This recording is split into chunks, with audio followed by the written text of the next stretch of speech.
você que trouxe a Bíblia, se não você lê aí com algum irmão, Marcos capítulo 9, serei breve, estaremos dentro do tempo, né? Hoje eu soube que a lanchonete é um escondidinho, irmãos, né? Cadê Márcia? Vamos lá, né, Márcia? Vamos ver se esse negócio vai ser revelado ou só escondido mesmo, né? Marcos capítulo 9. Acharam? Serei breve. Vamos estar dentro do tempo.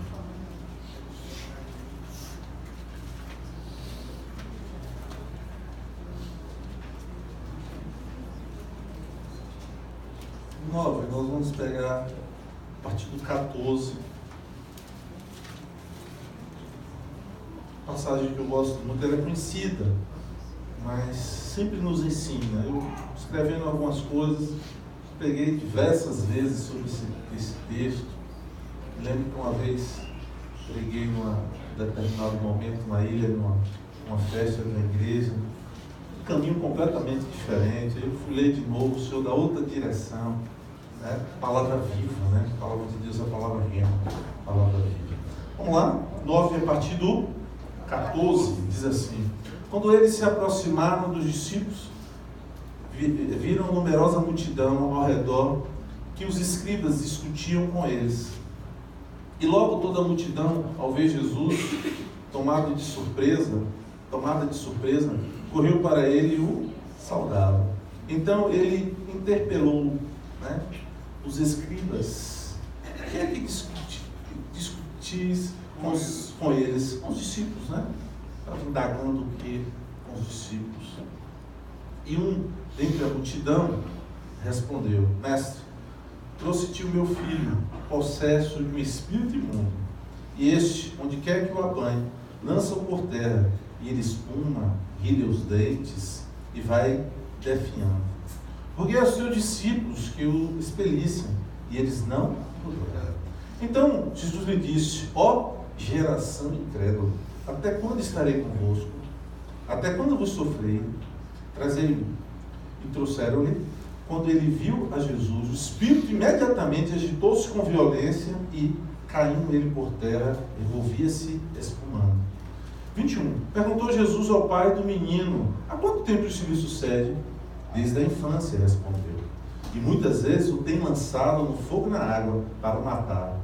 Mas se tu podes alguma coisa, tem compaixão de nós e ajuda-nos. Ao que Jesus lhe respondeu: se podes, tudo é possível ao que crê. Imediatamente o pai do menino exclamou com lágrimas: eu creio, ajuda-me na minha falta de fé. Eu creio que até aqui é suficiente. Amém? Curva a sua cabeça, por favor. Deus, em nome de Jesus, fala conosco através da tua palavra. Perdoa os nossos pecados, as nossas falhas. Estamos iniciando uma semana, meu Deus, então se revela para nós, para tirarmos, ó Deus, aquilo que não te agrada, aquilo que é empecilho, meu Deus, aquilo também, Senhor, que nos incomoda, aquilo que vem nos perturbando, toda a perseguição, meu Deus, todas, Senhor, todas as tentações que nos cercam. Eu quero te pedir no nome de Jesus, meu Deus, que o Senhor nos visite essa semana, que nos dê uma semana de vitória, para a honra e glória do teu nome, Senhor, porque como diz essa palavra, meu Deus, como diz essa palavra do Senhor aos nossos corações, tudo pode, meu Deus, aquele que crê. Nós cremos no Senhor e queremos na manifestação do teu poder nas nossas vidas, em nome de Jesus. Amém. E graças a Deus. Queridos, vou contextualizar rapidinho aqui. Jesus vai ao monte, o Monte da Transfiguração. Eu acho que o nome do monte não é esse, mas terminou sendo esse por causa do episódio. Mas quando ele vai ao monte, ele só leva 3 discípulos, é comum, né? Ele levar uma mais próxima dele, né? É a história dos 70, dos 12, dos 3, enfim, era uma forma que Jesus usava sempre. E se retirava para orar no monte, porque teve um tempo que a multidão já cercava, o seguia muito, e ele precisava daquele tempo com Deus, né? Como nós temos. Então ele se retirava para os montes. Tanto tem igreja que tem a cultura de ir para o monte. Está errado? Eu acho que não, né? Mas segue mais ou menos essa linha. Mas mesmo de vez em quando vamos, né? É uma maneira de, talvez, psicologicamente, né? Nós estamos nos retirando do mundo aqui. Vamos dar um tempo para nos conectar com o Senhor. Mas isso você pode fazer no seu quarto, no banheiro, no carro, enfim. O monte não é o lugar mais santo do que o seu quarto. Não é isso? Não é, desde o momento que a sua vida esteja em santidade. Mas voltando, enquanto Jesus estava no monte, os seus discípulos ficaram. E diz o texto, né? Olha o aniversariante chegando aí. Por isso que eu senti o cheiro de bolo. Vocês sentiram? Eu tenho um nariz bom. Chegou ali, eu senti um cheiro de torta no ar. Então, ele sobe com os discípulos, 3, mas o resto da turma fica. E esses discípulos ficam... Acontece um episódio, Daniel, e eles estão discutindo com os escribas, é o que diz o texto. Então, esse é mais ou menos o cenário. Nisso aí tem um pai desesperado, é o que diz o texto, porque ele pede ajuda para o seu filho que está possuído de demônio. Isso já tem muito tempo, ele já procurou em vários lugares, né, que resolvesse aquela situação dele e não Jesus tinha solução para esse problema. Então ele estava completamente desesperado, porque ele precisava de uma solução para o filho, né? E o texto mostra isso. E o demônio era violento, ou seja, pegava ele, jogava no chão, ele espumava, se feria. Às vezes ele achava que o menino ia morrer pelas situações. Imagine, né? Pessoas já passaram, tem pessoas que já passaram, já ouviram, já viram essas situações, né? Eu me lembro quando pequeno, lá em Barbosa, minha parte da minha família morava lá. Mora lá, aliás, mora lá. Minha mãe, eles vieram do Sergipe para lá, minha família, pai de mãe é sergipano, e eles moram lá, uma parte ainda. Eu me lembro que pequeno, tinha uma casa vizinha, perto da casa da minha avó, que um dia começou a, literalmente, parecia filme de terror, né? O quarto voava, a cadeira, aquele negócio, e não queriam deixar as crianças, e chama padre, chama pastor, e ninguém dava jeito. Mas é uma coisa assim, sobrenatural, como aqueles filmes que acontecem. E aqui tinha um momento terrível, né? Um pai, que angústia, né? Ver o seu filho e completamente impotente. Criança já jovem, rolava no chão, né? Ninguém conseguia pegar. Você, como médica, sabe, né? Que algumas vezes chegam pessoas assim, tem que topar mesmo, né? E ninguém segura, né? Vocês já tiveram, assim, já viram pessoas endemoniadas, né? Eu, graças a Deus, no sentido de ver a manifestação do poder de Deus, já me vi em várias situações, assim, com demônios, assim, terríveis, habilidosos, e que tenta realmente fazer a festa, né? E que se você tentar segurar, não tem. Ou ele só conhece, Lucas, uma palavra, só conhece uma orientação, a autoridade. Ou você tem, ou você não tem. Tá? Aí tem pastor que dá dor de barriga, que vai no banheiro, que chama o obreiro, e vira uma confusão. Mas ele só reconhece uma coisa, a autoridade. Ou você tem, ou você não tem. E se você não tiver, ele vai fazer uma festa naquele lugar, você pode ter certeza. Né? Bom, então essa era a situação. E os discípulos, Jesus não estava, o pai chega desesperado, com um jovem, e pede para os discípulos orarem. Jesus não está, Jesus estava no monte. Os discípulos vão ir, e põe a mão, e ora, e chama, e fala, e grita, mas nada acontece, o demônio não sai. O demônio não sai. Um pouco depois Jesus chega. Quando ele chega, já é uma celebridade. Então, quando ele desce do monte, o pessoal, a multidão vem e cerca ele, né? Aqui de saldo, essa palavra no grego é realmente buscando falar, tocar dele, pedir alguma coisa, pedir oração, pedir para ele ir na casa, toda aquela situação. Mas Jesus vê algo que o incomoda. O texto mostra que ele não fica muito feliz, Karine, com os escribas meio que oprimindo a sua turma, né? E ele indaga, diz, o que está acontecendo aí? Foi o que houve, né? Vocês estão assim em cima dos meus discípulos, né? Estão indagando eles de quê? Então Jesus não fica muito satisfeito. Nesse cenário, o pai do menino então diz, olha, a questão é o seguinte, eu trouxe meu filho aqui para pedir ajuda, porque eu ouvi dizer que é nesse lugar, através do Senhor e dos seus auxiliares, que há cura, que há milagres, que há prodígios, eu ouvi dizer. Então eu estou com meu filho aqui com um problema, né? Mas o Senhor não estava, me orientaram que os seus auxiliares iriam resolver a situação, mas eles não resolveram. Então ele passa esse cenário para Jesus. Amém, irmãos? Então, aqui mais ou menos a gente fica na parte de contextualizar. Entendam que a pessoa mais interessada em que Jesus retornasse do monte, não é isso? era o pai daquele menino. Porque ele tinha uma criança, ele tinha um jovem já, numa situação terrível, mal, né? O texto do 28 fala de toda a situação que o menino já apresentava. Amém? Aí, o pai começa meio que perguntar a Liliane, a Jesus se tem solução. Isso aí, né? Nós vemos isso no texto. Tem jeito, né? Pode-se dar um jeito nessa situação, porque eu não tenho mais saída. A discussão, provavelmente, dos escribas com os discípulos, era em cima do fracasso, Paulo, dos discípulos. Né? A discussão ali é que houve um fracasso, houve uma tentativa, uma suposta autoridade, né, mediante a fé, porque a autoridade, né, ela vem com vida no altar, ela vem com busca, ela vem com tempo, ou seja, mas uma coisa tem que ter fé. Né? Não é uma receita, você não ensina pessoas nessa área, você pode orientar, mas tem uma parte que é dela com Deus, amém? Você pode formar um grande teólogo, um grande pregador até, mas nessas questões espirituais não, aí é você e Deus. Você pode formar um grande orador, né? Mas isso aí não, aí é você e Deus, não é isso? Por isso que João diz, eu posso batizar vocês nas águas, mas depois de mim vem eu não sou digno nem de amarrar as sandálias, e você vai receber o batismo do Espírito Santo, né? O batismo sobrenatural, espiritual. Esse você tem que buscar. Então, é mais ou menos isso aqui. Você não consegue formar ninguém, Nildo, né? Um pastor não consegue formar o seu filho nisso, né? Às vezes um pastor deseja que tenha um sucessor, um filho, uma pessoa querida, ele vê o chamado, enfim, mas nessa parte ele tem que buscar. E aqui aconteceu isso, a discussão era por que houve o fracasso. Tanto é que em Mateus, rapidinho, eu acredito que eu tenha tempo ainda, Mateus 17, vamos aqui, é o mesmo contexto, só que eu vou na parte que Mateus cita e Marcos não cita. Acharam aí?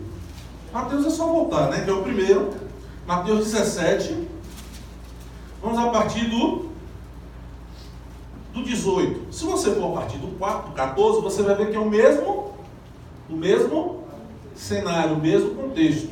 Mas aqui nós vamos pegar só a partir de 18 para ir na parte que me interessa. Então Mateus 17, 18 diz assim: E Jesus repreendeu o demônio, e este saiu do menino, e desde aquela hora ficou o menino curado. Então os discípulos, aproximando-se de Jesus, perguntaram em particular: por que motivo não podemos expulsá-los?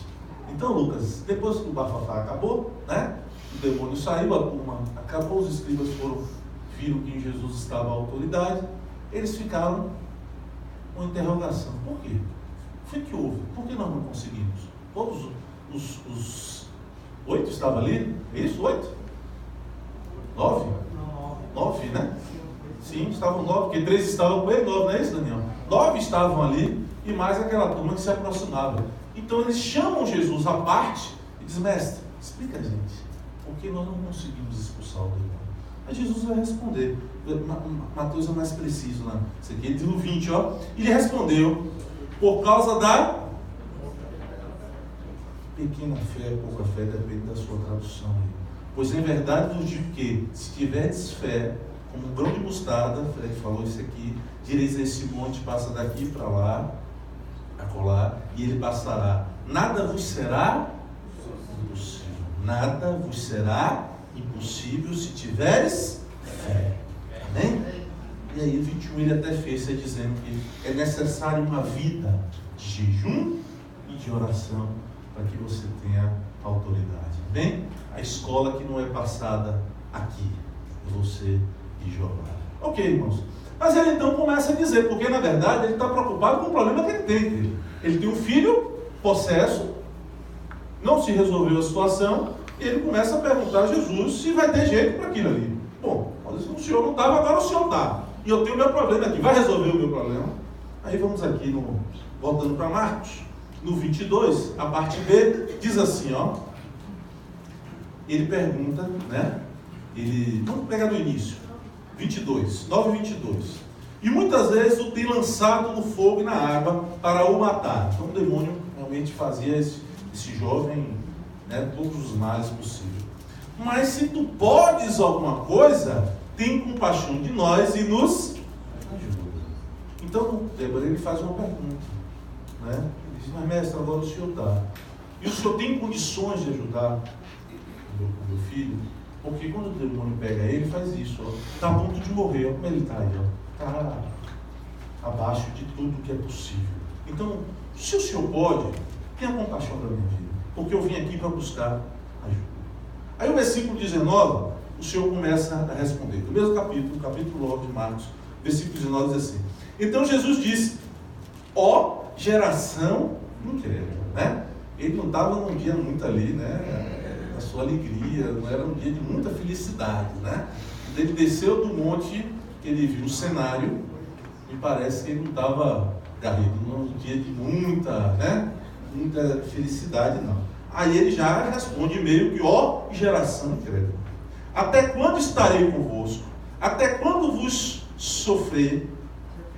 Aí ele pede para trazer o menino. Na verdade, aqui Jesus, ele vai começar a explicar o que estava acontecendo. Deixa eu olhar aqui, que ele começa a dizer a verdade sobre tudo que estava acontecendo. Porque ele não fala só da incredulidade dos discípulos, né? Ele vai dizer que há uma geração incrédula, né? Nosso irmão estava dirigindo o louvor, Fred, eu fico ligado, viu, Fred? Ele disse, precisamos deixar de ser uma geração incrédula. Eu quero dizer, hoje nós somos considerados uma geração incrédula, né? Nós temos visto muito pouco diante de Deus que tem muito a dar, muito pouco, né? Nós ficamos entusiasmados com muito pouco quando Deus faz, né? Sendo que Ele tem muito mais para as nossas vidas. Então ele entra meio duro, ele diz, olha, até quando eu vou estar no meio dessa geração incrédula? Ele está falando que ali havia um ambiente de incredulidade. Até quando eu vou estar sofrendo? Ele está dizendo, Marcelo, o comportamento de vocês é um comportamento de pessoas incrédulas, e isso me faz sofrer. Em outras palavras, Karine, ele está dizendo assim, a incredulidade não me agrada. Deixa eu lhe dar um recado da parte de Deus, pela palavra. A sua incredulidade não agrada a Deus. Amém? Toda vez que você vai pela linha racional, da lógica, abre a sua boca para murmurar, né? Não crer no poder de Deus, aí você já sabe uma coisa, você não está agradando ao Senhor. Aliás, o Senhor, ele não gosta de vitimismo, né? Quando a gente se rebaixa, né? Isso é comum, o profeta Elias fez isso, não é isso? Só para a gente dizer que todos nós entramos nisso aqui, o profeta Elias fez isso. Mas ele falou, Elias, passa a sua crise, né? Porque essa questão ser melancólico aí para mim não está dando certo, não. Passa a sua crise e volta, porque tem muita coisa para você fazer ainda. Então, fica claro aqui, irmãos, que ele demonstra a sua insatisfação nele com a incredulidade. Amém, irmãos? E nós assistimos, eu me incluo, evidentemente, assistimos, Bianca, uma geração incrédula, pelas suas atitudes, pelas nossas atitudes, pelas nossas ações. Nós poderíamos dizer que hoje somos uma geração incrédula. Poucas pessoas saem disso aí. Amém, irmãos? Então ele vai dizer, é um comportamento onde falta fé. Eu estou num cenário, ele estava falando Jesus, eu estou num cenário que o comportamento de vocês são pessoas que eu tenho visto que falta fé. Lógico que ali, né, Liliane, era um tapa de luva nos seus discípulos, né? E os primeiros a tomarem ali. A quem muito é dado, muito é cobrado. Não é isso? Amém, irmãos? É assim? Muito é cobrado, né? Então o pai tem um problema para resolver. Ele não teve fé para isso. Levou para os discípulos também não tiveram. É o que Jesus responde, não sou eu. Está dentro do texto de Mateus. Então ele meio que lança o problema, Filipe, sobre Jesus. É isso que ele faz? Ele já disse, olha, eu não resolvi, desde criança, seus auxiliares também não, agora tem o seguinte, o senhor está aí, todo problema para você. Aí acontece algo rico nesse texto. Versículo 23, Jesus disse, ao que lhe respondeu Jesus, se podes, bebeu, está doido, Ele vira para o cara, você tomou o quê, meu filho? Se podes. Eu sou Deus, né? Eu sou apenas Deus, né? Se podes, né? Eu sei o que tem que fazer. Ele vai um pouco, né? Luta, ele se pode. Aí ele volta e diz assim: tudo é possível àquele que crê. Na verdade, Daniel, o que Jesus está fazendo? Isso, Daniel. Ele está meio que devolvendo o problema ao Pai. Não é, Daniel? Porque ele diz assim: poder eu posso. Agora, tudo é possível àquele que crê. Amém, irmãos? Amém. Eu posso. Agora, tudo é possível a quem crê. Ele que mesmo, mais ou menos, devolve o problema.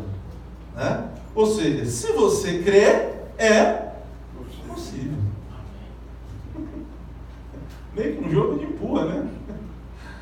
Sabiamente, né? Jesus envolveu ele naquilo.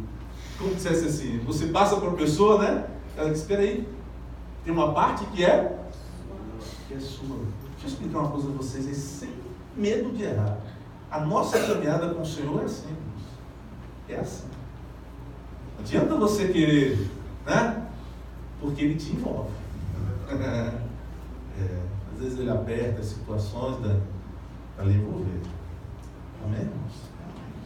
É como em outras palavras Ele estivesse dizendo assim: é você que precisa crer que Jesus pode resolver o seu problema.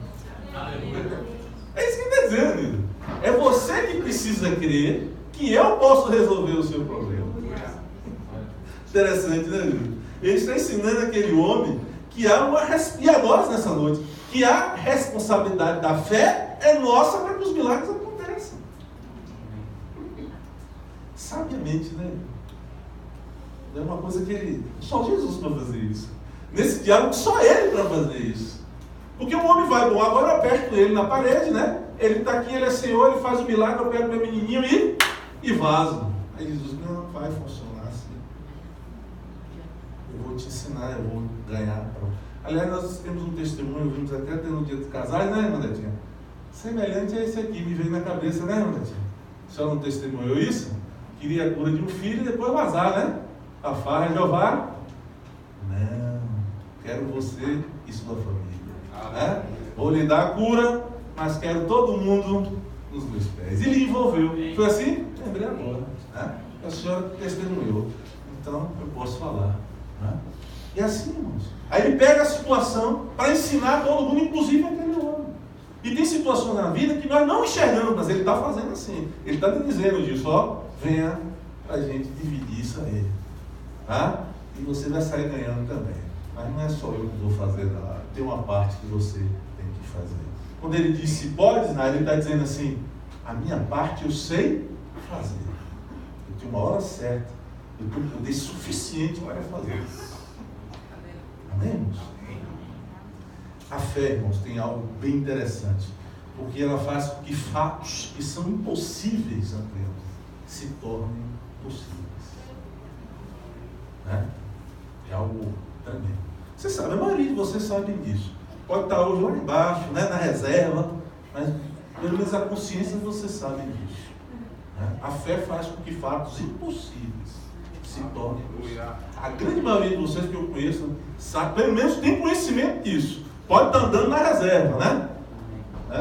Assim, eu tinha um carro quando eu estudava, que ele só andava na reserva, sério. Um dia meu pai pegou me emprestar, ele encheu o tanque. Rapaz, o carro deu problema, engasgou, mas não deu problema. Aí eu falei: rapaz, não pode, o carro tem anos andando na reserva. Você emocionou ele assim de vez. Né? Então tem crente que está sendo andando na reserva. Né? Gostou, né, você? Você ri porque não era você na época, né? Torcendo para o carro chegar no ponto. Numa luta. Numa luta. Mas veja, a ação do Espírito de Deus pode nos encher, né? Ela pode nos encher. Amém? Então, como eu tenho 5 minutos, eu vou começar a concluir. Mas eu queria dizer o seguinte: na verdade, essa passagem, Jesus nos ensina que ele ia resolver, como ele resolveu o problema. Está no texto aqui que ele resolveu o problema. Mas ele queria deixar claro para aquele homem, serve para nós nessa noite, que há uma orientação da necessidade de termos fé. Era isso que ele estava dizendo aqui. E serve para nós nessa noite. Há uma necessidade de você caminhar com Deus tendo fé. É um ingrediente que não pode faltar. Santidade. busca e fé. Aliás, a busca já está dentro da fé. Deus não habita em vasos sujos, irmãos. Ele passa a mão pela cabeça. Não adianta. Vivemos um momento de escândalo, né? Ele mexe e dá um escândalo. O diabo dá corda, ela bota sapato alto, mas cai. Né? O carro conversando comigo, falei, não me assusto mais com essas coisas. Já não me assusto, infelizmente, já não me assusto mais. Mas veja, santificação e fé. E nesse texto, nesse contexto, o Senhor faz isso. Ele está chamando aquele homem, serve para nós nessa noite, que há uma necessidade de ter fé para ter vitórias, irmãos. É isso que ele está falando aqui. Há uma necessidade que você creia, Michel, no poder de Deus. Michel vem com uma escola boa nisso, né? Creia no poder de Deus. Não tem jeito, irmãos. Né? Como Jesus estava dizendo, você precisa se responsabilizar com a sua fé. Eu não vou me responsabilizar, nem ele. Ele estava dizendo, nem eu vou me responsabilizar pela sua fé. Você tem que se responsabilizar pela sua fé. É o que ele estava dizendo, não foi? Se pode, eu posso. Mas tudo é possível ao que? A responsabilidade de crer é sua. Você tem que ser responsável por sua fé. Até ele disse isso. Nós até brincamos, né? Orando. Se você não crê, eu creio por você. Mas isso é uma brincadeira. Porque ele vê o seu coração. Né? E ele quer uma responsabilidade de fé. Há uma responsabilidade de crer que é nossa. Há uma responsabilidade, Marcelo, de crer que é nossa. Por isso, tudo é possível ao que crê. Por isso que tem pessoas que dizem assim, poxa, Deus é rico, podia me enriquecer, né? Pô, Deus é poderoso, podia me curar. Aí ele responde assim, ao que crê, é possível isso. Amém? Ao que crê, é possível isso. Porque é uma grande interrogação que a gente tem, né? Se ele é, por que não faz comigo? Aí ele te responde, ao que crê, isso é possível. O justo ainda vive pela fé. Ainda vive pela fé. Amém? Amém. O poder Jesus já tem, deixa claro nesse texto. A sua fé que vai atrair esse poder, na medida que você crê. Não é isso? O poder ele já tem. A sua fé vai atraí-lo. E ele vai agir na medida que você crê. Irmãos, a gente consegue enxergar isso. Na minha vida eu consigo enxergar isso.